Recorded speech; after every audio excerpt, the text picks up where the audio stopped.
Welcome to the Slop Farm. Enjoy the video.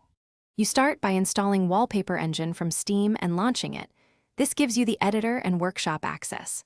Once launched, make sure Steam Overlay is enabled so previews work inside apps, and sign into the workshop. Next, create a dedicated wallpaper folder on your drive and keep a 1/2 backup of originals to avoid loss. Now open Wallpaper Engine and choose Browse to find templates or local files. You'll be acting on real content immediately to avoid setup delays. Once you've chosen or imported an asset, open the editor to add layers, particle effects, and audio. You'll control composition and timing there. Because performance matters, adjust FPS, rendering priority, and power scheme settings so your GPU isn't taxed when gaming. Make sure to configure playback triggers and behavior on full-screen apps.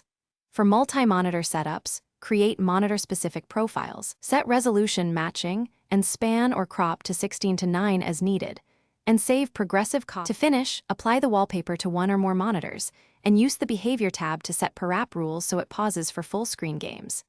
If you want to share, publish to the workshop with clear tags, a thumbnail, and version notes so viewers know compatibility.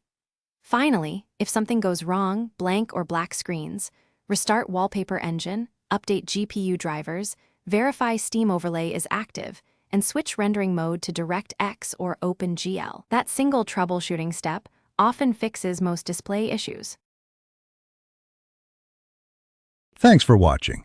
Consider subscribing if we helped you today.